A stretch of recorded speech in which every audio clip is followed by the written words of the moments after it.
There are 18 tests a man must pass before he can call himself Machiavellian, and most fail the very first one. The moment life presses against them, their tongues betray them, their eyes reveal their panic, their emotions leak through their tone. They mistake noise for power. They think the loudest man wins. But the first test, the test of silence, destroys that illusion. To be silent while others speak is to expose how desperately they need to be understood.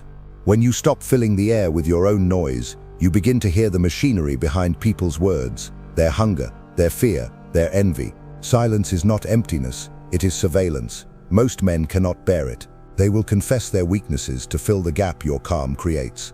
They will project their motives onto you, hoping you reveal yours. But if you can endure the tension of saying nothing, if you can sit in a room where your presence alone disturbs the insecure, then you begin to rule without motion. Power does not announce itself, it observes. The man who fails this test talks to relieve anxiety. He explains himself, justifies his plans, overshares his dreams, unaware that every word is ammunition in someone else's hands.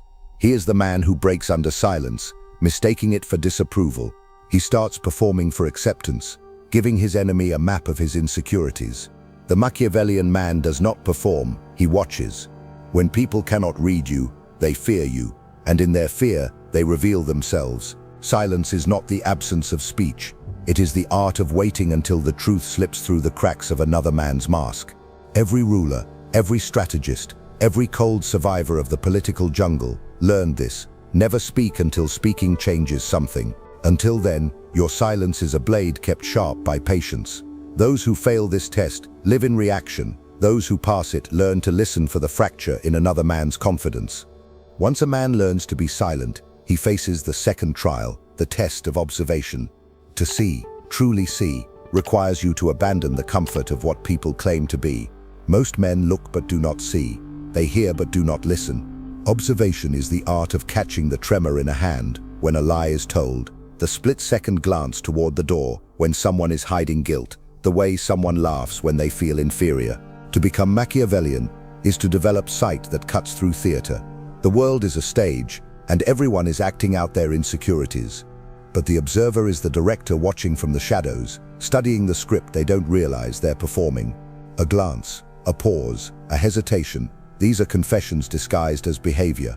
Observation is not curiosity, it is intelligence gathering, and in every social exchange, you are either gathering data or giving it away. Most people are blind because they want to believe. They want to trust, to assume, to surrender to appearances. They mistake kindness for innocence, anger for strength, charm for sincerity. The observer is cursed and blessed. He cannot unsee what he sees. He knows that motives hide beneath every smile. He learns that truth is rarely in what people say, but in what they avoid saying. He notices that power makes people clumsy, that flattery is currency for the powerless, that fear is often disguised as virtue. And the more he sees, the quieter he becomes. He realizes that the crowd lives on emotional impulse, not on logic, and he begins to use that pattern. He studies men the way a hunter studies movement in the forest, not to destroy them but to understand their timing. The Machiavellian mind does not look for good or evil, it looks for leverage. He sees where people's loyalty ends and their self-interest begins, and in that space, he learns control. The one who fails this test walks through life blindfolded, deceived by appearances, manipulated by his own assumptions. He trusts words over patterns, smiles over silence, promises over consistency. He cannot detect manipulation because he lives inside it. He thinks he's being treated fairly when in truth he is being studied. The observer, however, never leaves the role of the witness. Even when he speaks, he is still observing the effect. His every word is an experiment. His every silence is a mirror. To observe is to wield invisible power, the kind that wins wars without battles. The great mistake of emotional men is believing that seeing truth makes you cruel. No, it makes you free. You cannot manipulate what you do not understand, and you cannot protect yourself from what you refuse to see. The eye of the Machiavellian is not cynical, it is awake. And when a man wakes up in a world full of sleepwalkers, his sight becomes a weapon. But even silence and sight are useless without the third test, the test of emotional control. The battlefield of life is littered with men who knew what to do but not how to feel. A man who cannot govern his emotions will be governed by those who can. Anger, jealousy, impatience. These are cracks in your armor, signals to the predator that you can be provoked. The Machiavellian man does not deny emotion, he disciplines it. He learns that to feel is natural, but to act on feeling is weakness. Power belongs to the man who can pause between stimulus and response. In that pause, destiny is decided. Most fail here. They erupt when insulted, chase validation when ignored, or seek revenge when disrespected, never realizing that reaction is submission. Every time you react, you hand over control. The one who provokes you rules you. The one who can move you emotionally already owns a piece of your mind. Emotional control is not numbness, it is containment. The ability to remain unreadable while the world projects its chaos onto you.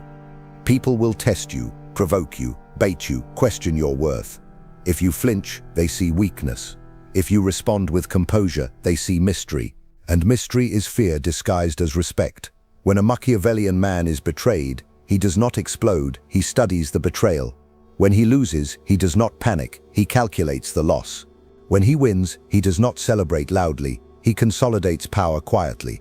Control is not about pretending not to feel, it is about mastering the language of emotion so deeply that you can choose when to reveal it. Every outburst is a message, and every calm silence is a move on the chessboard.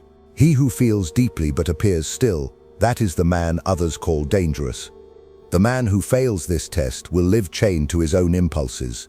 He will sabotage alliances, lose composure in moments that demand patience, and mistake chaos for passion.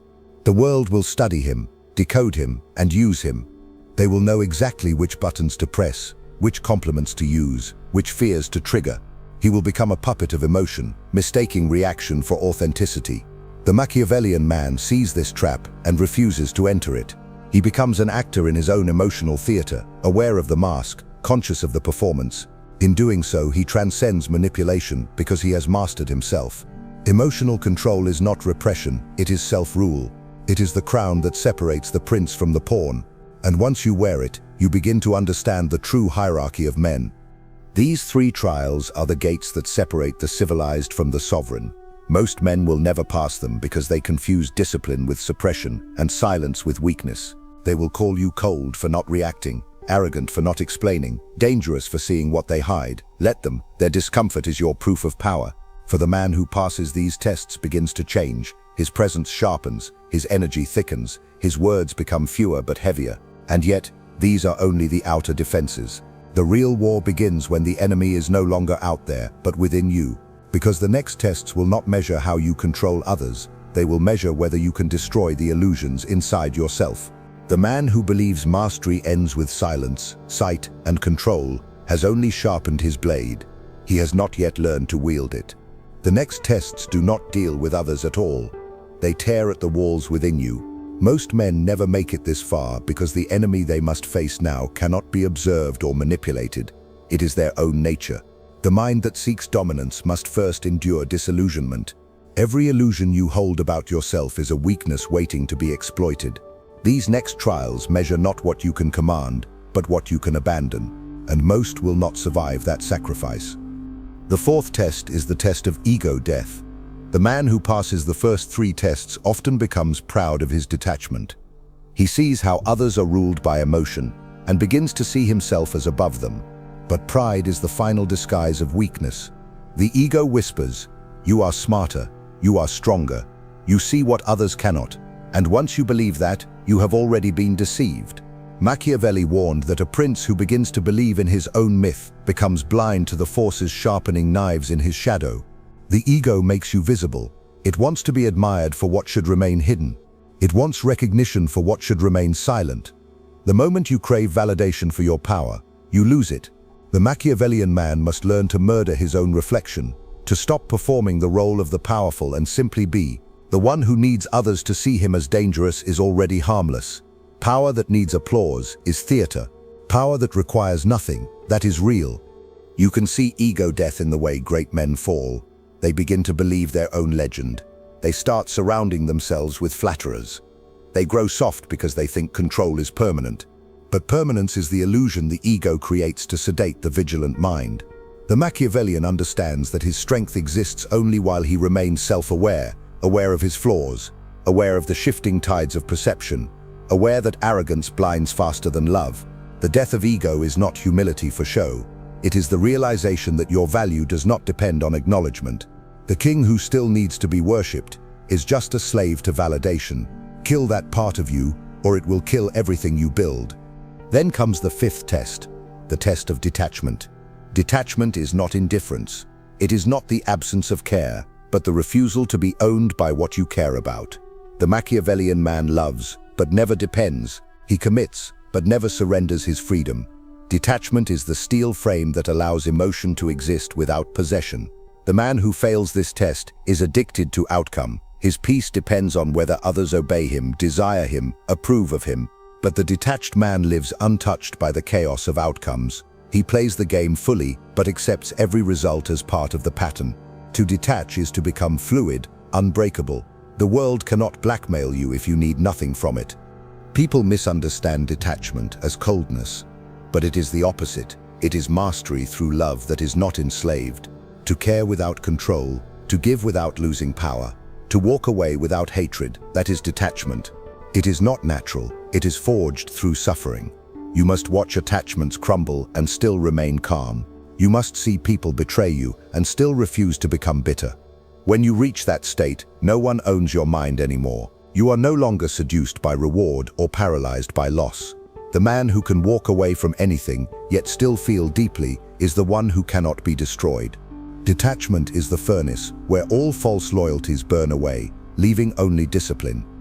The man who fails this test becomes addicted to emotional gravity. Every slight pulls him back into drama. Every memory keeps him anchored to the past. He cannot walk forward without dragging the corpses of old attachments. And in that weight, he becomes predictable.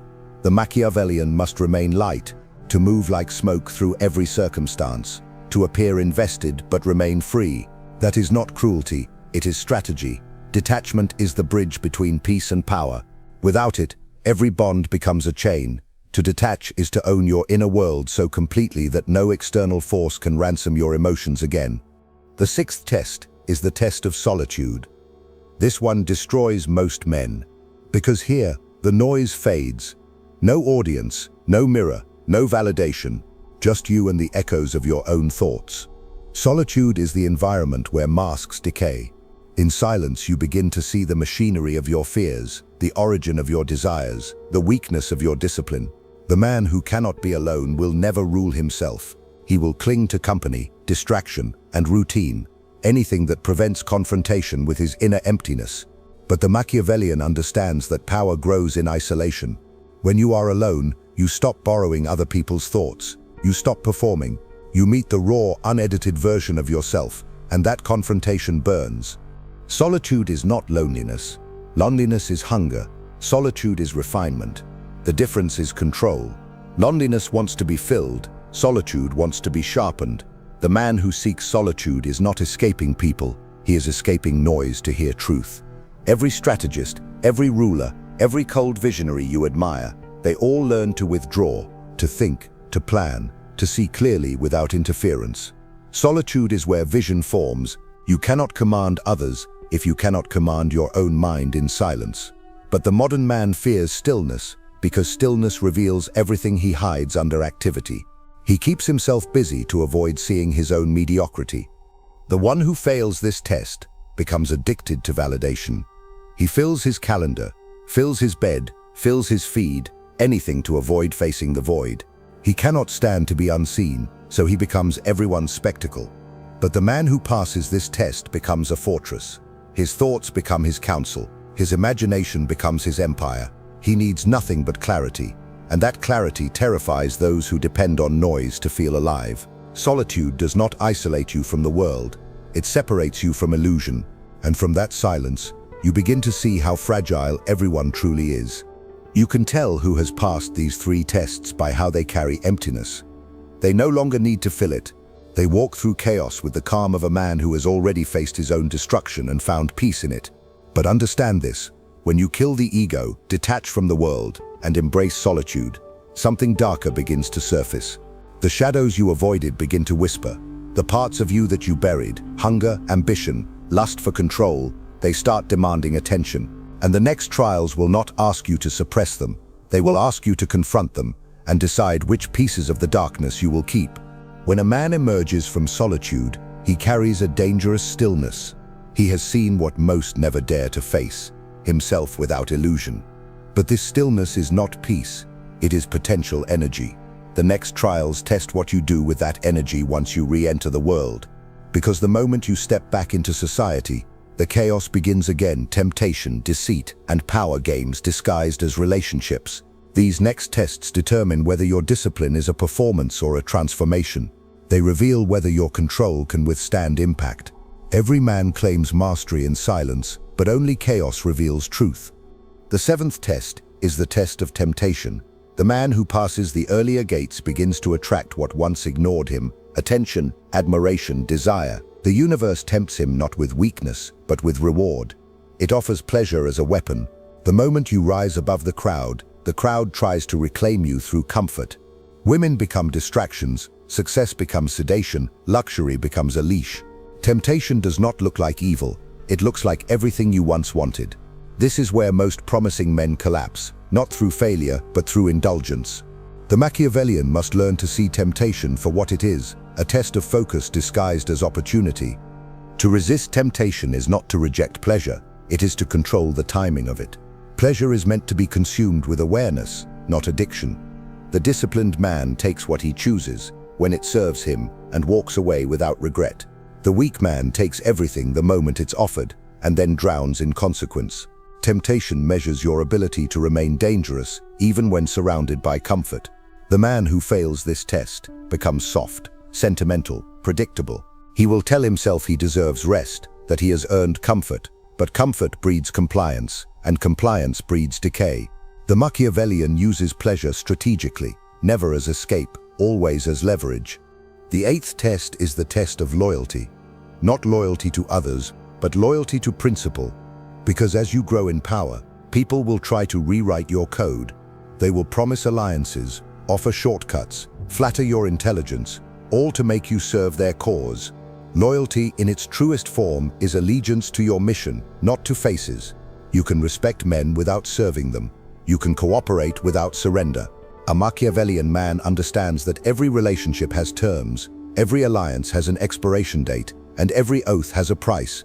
To be loyal to principle means to walk away when the line is crossed, even if it costs everything. Those who fail this test confuse loyalty with attachment. They cling to friends who have already betrayed their vision. They protect the unworthy out of sentimentality. They convince themselves that morality means never breaking bonds. But morality without strategy is martyrdom. The Machiavellian loves deeply, but he never kneels. He knows that betrayal is not always evil. Sometimes it is evolution. The true betrayal is abandoning your higher self to remain comfortable among lesser men. Loyalty is not about never leaving, it's about knowing when to. The one who cannot betray when necessary will always be betrayed first. The man who passes this test becomes frightening to those who depend on loyalty as control. He cannot be guilted, cannot be cornered, cannot be shamed into obedience. He does not explain his detachment, he simply moves when the time comes. Loyalty to principle is not a lack of heart, it is the highest form of love, because it protects the mission that gives all things meaning. The Machiavellian knows that a man who stands for nothing will fall for anyone. He knows that faith in oneself must come before faith in another. For when the storm comes, the man anchored to his own law will not drown, trying to save those who chose the flood. Then comes the ninth test, the test of patience. Patience is not waiting, it is weaponized timing. It is the art of knowing when to move and when to remain still. Most men destroy themselves because they mistake speed for progress. They act from hunger, not calculation. They want results now, recognition now, revenge now, but power has rhythm. Strategy requires stillness between actions. The Machiavellian man studies time as if it were an ally. He knows when to disappear, when to strike, when to let others reveal their cards. He understands that what seems like delay is often positioning. A king does not rush across the board, he waits for others to trap themselves. The impatient man cannot see beyond the next hour. His emotions make him impulsive, and his impulsiveness makes him predictable. He confuses motion with movement, effort with efficiency. The more he chases, the more the world runs from him. But the Machiavellian knows that every power structure, every social hierarchy, every battlefield, physical or psychological, is governed by time. Patience is not passivity, it is pressure. It allows others to overextend while you gather strength. It turns restraint into strategy. To the impatient, life feels like chaos. To the patient, it unfolds like a map. You will know you've passed this test when you stop fearing silence in your timeline, when your goals no longer require validation from the clock, when you begin to enjoy being underestimated, because you know the longer they doubt you, the sharper your return becomes. The man who controls time controls perception, and perception controls everything. Those who fail this test burn out early. They confuse urgency with importance and die chasing things that would have come to them if they had only waited. They are slaves to stimulation, addicted to visible progress. But the Machiavellian learns to savor invisibility, to operate beneath notice until the moment of advantage. Patience is how you turn chaos into certainty. Every empire built too fast collapses. Every man who rises too soon falls. But the one who waits, watches, and moves only when the air is still, he becomes inevitable. These three tests, temptation, loyalty, and patience, reveal whether a man has built structure within his mind or merely borrowed it from discipline. Because once you can resist pleasure, stay true to principle, and outlast time itself, something begins to awaken inside you. You start to feel the pulse of destiny, the slow, steady heartbeat of inevitability. But the next trials will not reward this awareness. They will try to break it. They will drag you into conflict with forces that will test not your control, but your capacity for ruthless adaptation. By the time a man reaches this stage, he believes he understands power. He has learned silence, restraint, and patience. He has killed his ego and outweighted temptation. But what he doesn't yet know is that the world does not reward control, it provokes it. Every ounce of composure you build will be tested by chaos disguised as opportunity. Power does not seek the calm man to admire him, it seeks him to tempt him back into noise. These next tests will shatter what you think you know about strength. Because to remain Machiavellian, you must not only endure conflict, you must thrive inside it. You must become the storm that others crumble beneath. The 10th test is the test of adaptability. Rigidity is the death of intelligence. The moment you cling to one identity, one belief system, one image of yourself, you become predictable. And once predictable, you are finished. The Machiavellian man is liquid. He reshapes himself around circumstance without losing essence. He knows that survival belongs not to the strongest, but to the most flexible. Adaptability is not betrayal, it is strategic evolution. To change form while keeping the same intention is the secret art of the ruler. Every great strategist learns to wear masks that fit the times. What remains constant is not the appearance, but the aim. Those who fail this test mistake consistency for integrity. They fear change because they built their self-worth on being understood. But power does not care to be understood, it cares to endure. The adaptable man bends without breaking, yielding when force cannot win, flowing when resistance wastes energy. He studies the terrain before he strikes, adjusts his methods, alters his tone, changes his rhythm. He is unpredictable not because he is chaotic, but because he understands that truth must wear many disguises. When life changes shape, he does not mourn what was lost, he moves. And every time he moves, others freeze because they are still clinging to what he has already outgrown. Adaptability demands death. The death of identity, the death of comfort, the death of being known. That is why most men never evolve. They confuse evolution with betrayal. They want to grow without changing. They want power without transformation. But Machiavellianism is an art of constant mutation. What does not adapt becomes prey. The man who can become anyone without losing himself becomes untouchable, because no one can fight what they cannot define. Then comes the 11th test, the test of manipulation. The word itself offends the weak. They think manipulation is evil because they do not understand influence. But influence is the foundation of civilization. Every government, every religion, every relationship is a negotiation of power, an arrangement of perception. The Machiavellian man does not manipulate for cruelty. He manipulates for control. To manipulate is to direct energy, to steer outcomes without visible force. It is the ability to shape thought without confrontation. Manipulation requires empathy without morality, to to understand how people feel without letting those feelings infect your decisions.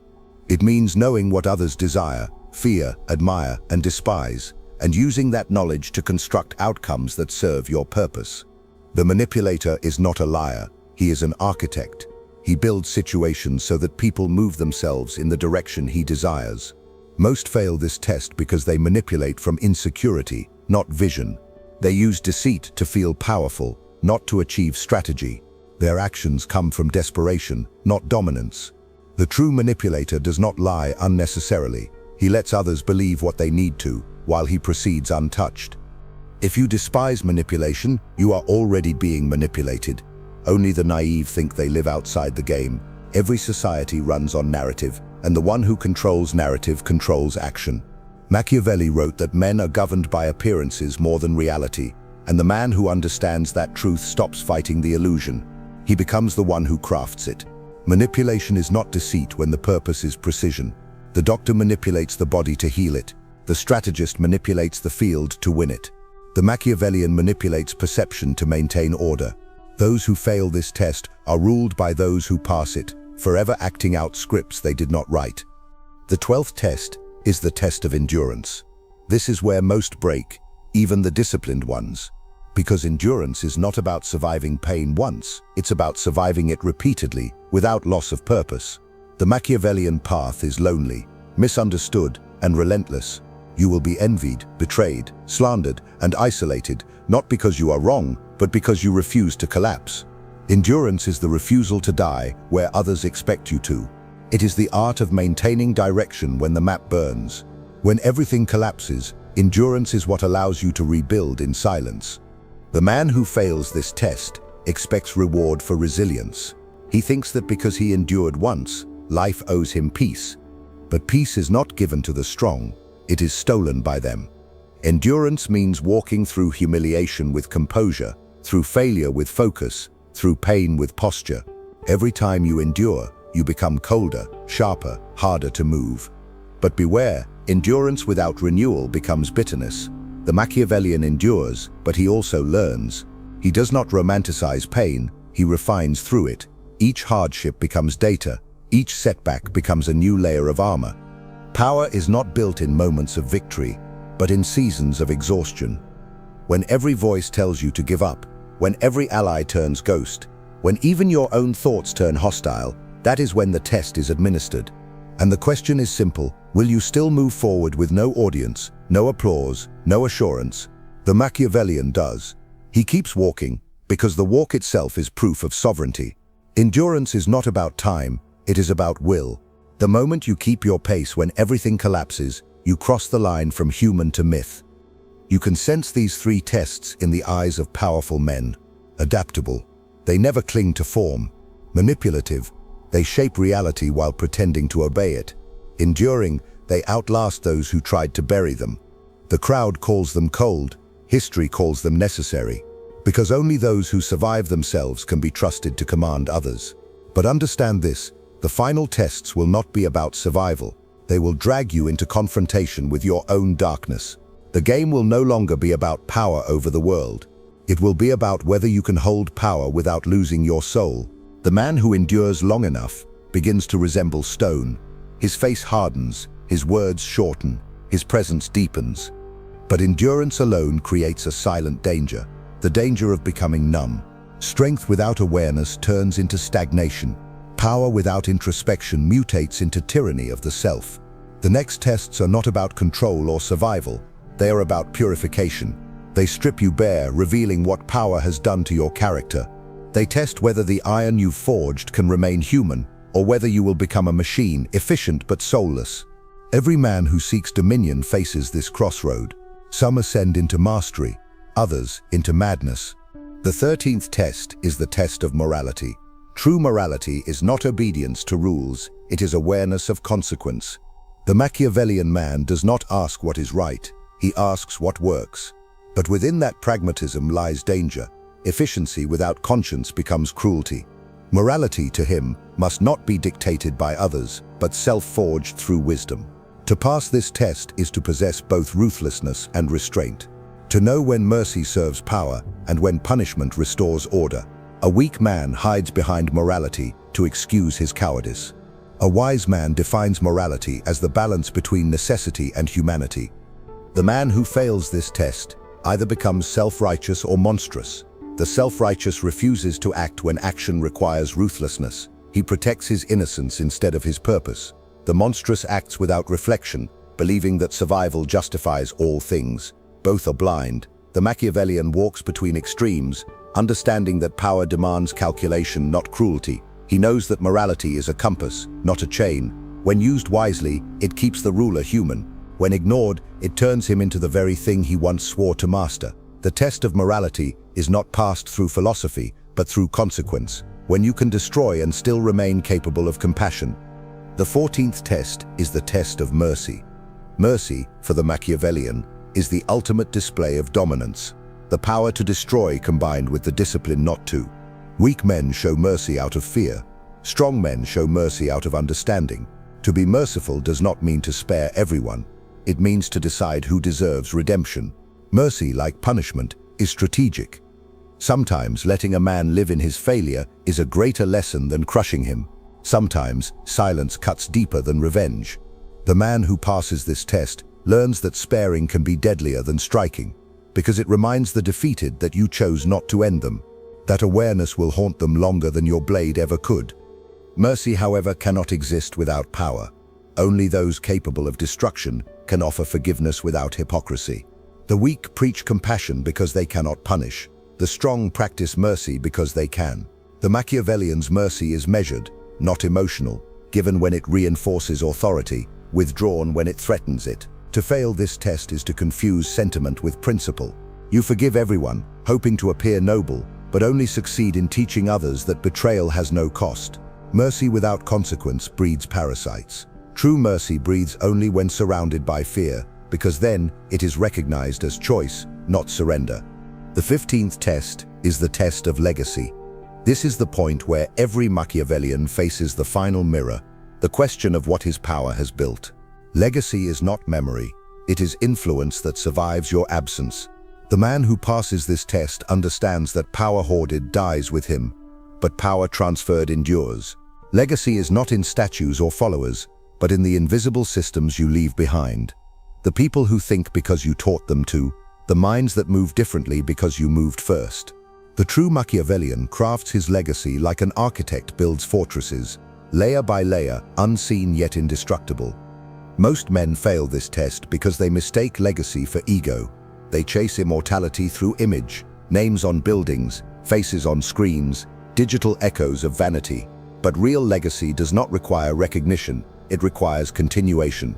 It is not about being remembered, it's about making your influence unavoidable. You do not need to be worshipped if your ideas shape the behavior of those who never knew your name. The Machiavellian builds not monuments, but mechanisms. His legacy is not carved in stone, but coded into psychology. He does not seek to be admired, he seeks to be inevitable. Legacy demands sacrifice.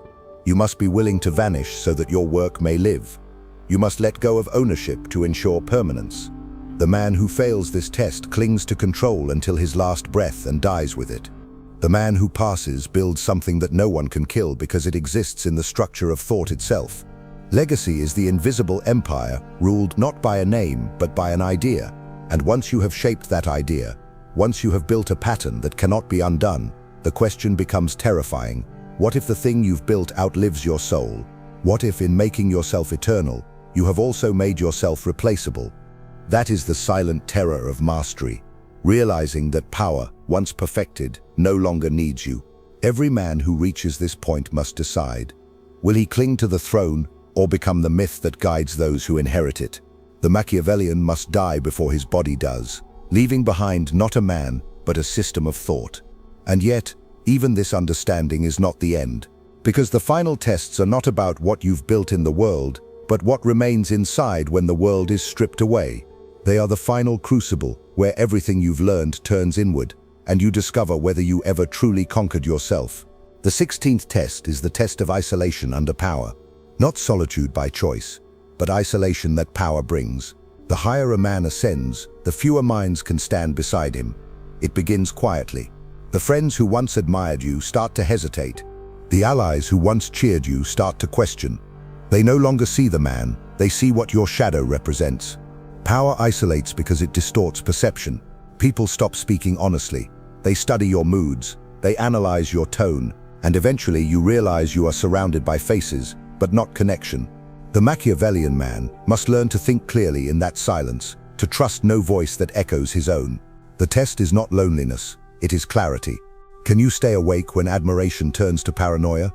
Can you still choose logic over loyalty, precision over comfort? The weak crumble in this atmosphere, they soften to feel loved again.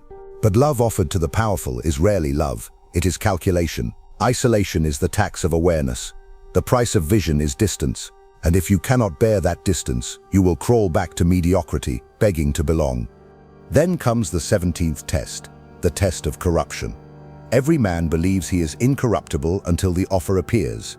It is never obvious. Corruption hides inside reward. It disguises itself as success, comfort, convenience, admiration. It tells you you've earned the right to relax your principles. It whispers, you've suffered enough, take the easy path. That's how great men fall, not by betrayal, but by gradual erosion. The Machiavellian man must recognize the moment when pleasure begins to reprogram him. Corruption does not need to break you. It only needs to make you forget who you were before the world started clapping. The corrupted man still believes he's strategic. He still uses the same language, discipline, logic, order, but his actions have shifted from purpose to self-indulgence. He becomes a tyrant to his own mission, and because he once mastered restraint, his downfall is almost invisible. It begins with small justifications. He tells himself, I deserve this. He tells himself, it's not weakness, it's reward. And by the time he realizes the rot, it's too late, because corruption doesn't steal your empire, it steals your edge. The Machiavellian must live with constant self-surveillance. He must distrust his comfort as much as his enemies, because comfort is how the devil bargains with discipline. Corruption does not come to destroy you, it comes to seduce you into silence. It convinces you to stop sharpening the blade. It tells you that because no one can challenge you, you no longer need to stay dangerous. But power without paranoia is suicide. The true strategist learns to fear himself more than any rival, because he knows that betrayal from within is always more elegant, more final. Those who fail this test don't fall dramatically, they decay slowly. Their edge dulls. Their hunger fades. They stop moving before death ever reaches them. And then comes the 18th, the test of disappearance. The final filter of kings. The point where every trace of you must dissolve. It begins when you realize that every victory, every structure, every persona you've built is a disguise. Power is not meant to be possessed forever. It is meant to be transcended. The Machiavellian must learn to disappear, not as escape, but as mastery. Disappearance is not death. It is reinvention, so complete that no one can follow. The ability to erase yourself from the game the moment you become predictable is the rarest form of dominance. To vanish at the peak is to own your legend before it owns you. Disappearance is not retreat, it is evolution without announcement. The crowd believes you've vanished. They don't realize you've merely changed shape. Those who fail this test stay too long in the spotlight, mistaking applause for immortality. They die performing the role of the man they once were. But the Machiavellian who disappears understands something deeper. That power dies the moment it becomes visible. To disappear is to preserve mystery, to preserve control. You are no longer man or myth, you are force. And force does not explain itself. But the disappearance comes with a curse. You lose the world you once ruled. You become untouchable, but unseen. You carry knowledge that isolates you permanently. You start to realize there's no way back to normal. Because once you've played the game at this level, every ordinary moment feels artificial. You look at people and see through them. You hear words and hear motives. You move through life invisible, invincible, but cold. That is the final test. Can you live knowing you've won, but no longer belong? Can you hold your crown in silence, knowing no one will ever understand what it cost you to earn it? Because this is where the path ends for most men. They wanted power, they found exile. They wanted mastery, they found isolation. But for the few who pass all 18 tests, something else begins. Something no book, no teacher, no throne can explain. Something that waits in the quiet beyond control, watching who among you dares to step closer. If you've made it this far, it's because a part of you already knows this truth. Becoming Machiavellian is not about cruelty, it's about control. It's not about deception, it's about discipline. Power demands tests that break the weak and refine the strong. Most men fail because they seek comfort instead of clarity. Now tell me in the comments, are you ready to be tested without mercy? Are you willing to pass through fire without asking for forgiveness? If this message touched you, if it made sense, write in the comments, I am being tested. Let's see how many here are truly ready to ascend through pain, strategy, and silence. And don't forget, keep watching the next video. It's important, much more than you imagine. See you there.